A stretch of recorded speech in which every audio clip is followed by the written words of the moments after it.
Could South Africa's withdrawal from the International Criminal Courts impact the economy further? Even ratings agencies are awaiting the outcome. A new international crimes bill is still in Parliament, and government has indicated that it may reconsider the decision to pull out. How is a country's credibility affected if it does not subscribe to a global court of justice? Joining me to discuss this is former Constitutional Court Judge Richard Goldston. He was the chief prosecutor for the International Criminal Tribunal for Rwanda and for Yugoslavia in the 1990s. Very good to have you with us, Thank you very Justice much. Goldston.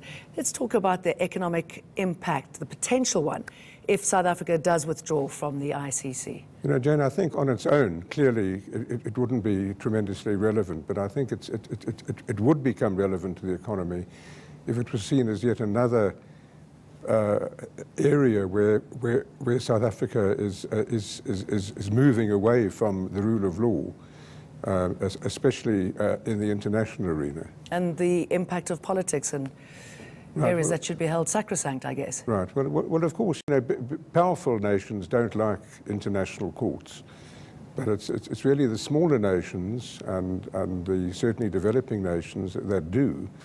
And South Africa was one of the firmest supporters of the International Criminal Court, and indeed in the late 1990s I was involved with the Mandela administration in encouraging other Southern African states to join the Rome Statute, and very successfully. Most of the SADC countries joined up, really under pressure from President Mandela's cabinet.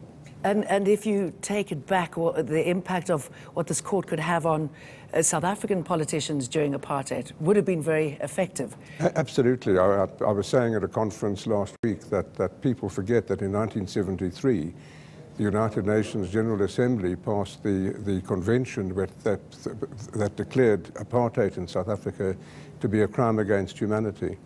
Not a single Western country voted in favor of that convention. It was African countries and Eastern countries and Middle Eastern countries that did.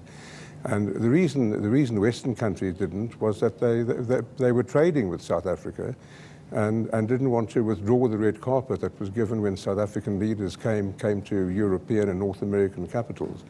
Had it been different, had that convention been taken seriously, and had South African apartheid leaders feared arrest when they visited Europe or the United States or Canada, I have little doubt that apartheid would have ended a good decade, if not more, earlier than it did. So knowing that and the impact of a court like the ICC, I mean, why is South Africa vacillating? What's the problem here? Well, you know, I think it's fairly petty, and it's clearly political. I think former President Zuma was annoyed that the courts declared the cabinet decision to withdraw to be unconstitutional, and the Gauteng High Court ordered the South African government to withdraw its withdrawal.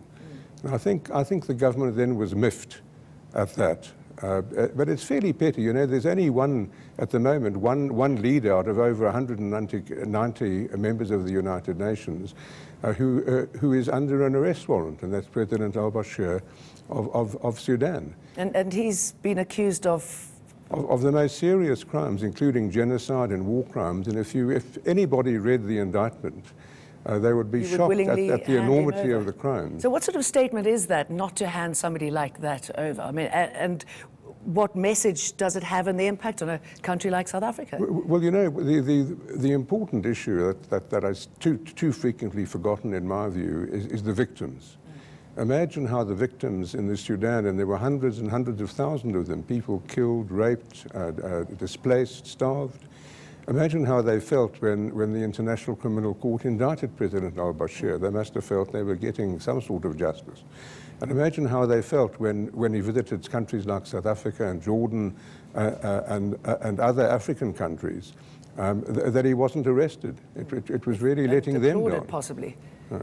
So where to now for South Africa? What direction do you think South Africa will go, especially considering it's going to take up its temporary seat again at the United Nations? Right. Well, there's clearly a split. The Justice Minister, Michael Massoud, is still in favour of withdrawing, although he seems to have softened his stance at the meeting last week. His attitude was, it's up to Parliament. I've done my job in putting the bill before Parliament. But we had the Minister, Lindiwe Sisulu, before that saying that this withdrawal was the previous administration, I think with a clear implication that the present administration may have a different view. In my own view, South Africa would be well advised, and Parliament would be well advised, to take a step back. There are two cases pending. The one is al-Bashir wasn't arrested in Jordan in 2017, and that is before the International Criminal Court. The trials chamber wanted to refer the matter to the Assembly of States Parties of the International Criminal Court and to the United States and to the United Nations Security Council. That has been appealed. Jordan has appealed that, and it's now pending before the appeals chamber of the International Criminal Court. And they will have to look into this whole issue that's of concern to South Africa, where the heads of state are subject to an arrest warrant. And that's clearly the problem. Can I pause you there just for a second, just because we got a call on the line. Khobane from Western Cape, go ahead. Hi, Jane, how are you? Good evening, go ahead. Listen, I think South Africa is doing the right thing to pull out of ICC, because really, I mean, that ICC is only targeting African leaders. I mean, for Pete's sake, U.S., invaded Iraq with the understanding that the weapon of mass destruction, that side. I mean, so we are yet to see even a single weapon of mass destruction that side. And look at where is Iraq right now. And my worry is that these guys are only targeting African countries. Can they target U.S.? Can they target U.K.? Why is that they're not targeting all these what we call superpowers? Okay, Khobane, thank you. I know it was quite hard to hear, but I think Khobane was tackling what a lot of people are concerned about, that the ICC only rarely targets African leaders. Right. There's that perception when, in fact, you've got the Bush and the Tony Blairs that people say should go to the ICC. Right. No, well, I fully understand the concern of many people in Africa that all of the situations, except one, at the moment are in Africa. The one that isn't is Georgia, which involves Russia, is presently under full investigation. But of the African situations, of which there are 9, 4 of them were referred by African governments to the ICC and said, please investigate this. We, the government, want you to do that. That includes Uganda, the Central African Republic, the Democratic Republic of the Congo, and so on. 2 of the situations were referred by the Security Council. That's Libya and Sudan. So you have 6 of the situations were not chosen by the ICC, but were in a way thrust upon the ICC. It's unfortunate because there is this impression that the ICC is gunning for African situations. But at the moment, there are a number of situations on other continents that are being under preliminary investigation by the prosecutor, and I think we can see movement there coming soon. And there is no real alternative, is there? No, there isn't. Obviously, I think I would support very strongly an African court with jurisdiction to look at war crimes being committed in Africa.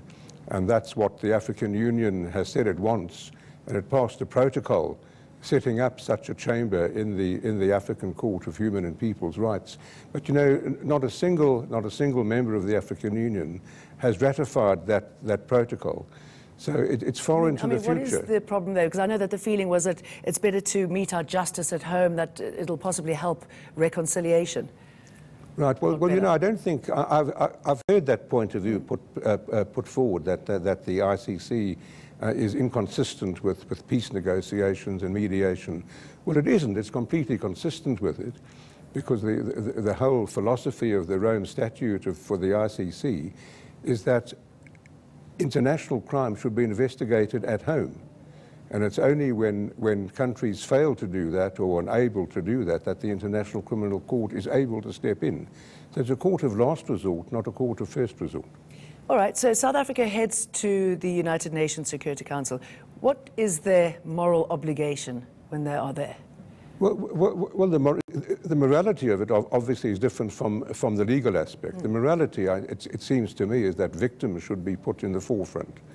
And that if serious allegations are made against leaders for having victimized in a very serious way civilians and innocent women, children and men in their countries, and the ICC steps in, there seems to me to be the stronger moral strongest moral compulsion for getting involved. Okay, and moving to people like Donald Trump, when we see what's happening in Hungary and Poland, well, of course, South Africa play a role there? This is the broader picture in which I regret that South Africa isn't being stronger, and I hope that when we take up our seat in the Security Council in January of next year, that South Africa will have a stronger moral leadership capability in the international community, because the international rule of law is being demeaned by the Trump administration, as you correctly point out, by Hungary, by Poland, to a lesser extent the Czech Republic and Austria. And it's an opportunity. I think there's a vacuum. The international rule of law is being abandoned by these countries. And it seems to me that there's a wonderful opportunity for African countries now to assume a leadership role and to help bring the world back to a moral respect for the rule of law. And better to be part of it than out of it, I suspect. No, absolutely. And the United Nations, if we go back to that, I mean, many people say it's pretty redundant if you consider the players. I mean, how would South Africa play its role there when you have the allegiances often between Russia and China at the expense of other countries, and, you know, the US with its veto Well, again, power? I think South Africa can give a moral leadership. I mean, it's really disgraceful that permanent members of the Security Council, the P5, are prepared to use their veto power to stop investigations into crimes such as genocide. I mean, it's disgraceful that what's happening in Syria isn't being referred by the Security Council to the International Criminal Court. What's happened to the Rohingya who are being forced out of their own country? It's disgraceful that China is protecting the perpetrators. And I think South Africa's voice should be heard and should be a counterbalance to that. You look at the atrocities that have been overlooked, and you can't believe that we are here again. I mean, is there a better body than the United Nations Security Council, than the international group? There isn't one. I mean, if there wasn't the United Nations, we'd all be pushing for one. If there wasn't an International Criminal Court, we'd all be pushing for one. So they are there. Let's make the best of them we can. They're not perfect, obviously, and they make mistakes, obviously. But it's the best that humankind can do, and we should do what we can to make them as competent and as operative as possible. Justice Richard Galton, always good to talk to you. Thank Pleasure. you. Thank you. Last year, the Justice Minister, Michael Masuta, announced the country's intention to withdraw from the ICC. So that's what we have been discovering, that's what we've been discussing, and we're going to be taking a short break now.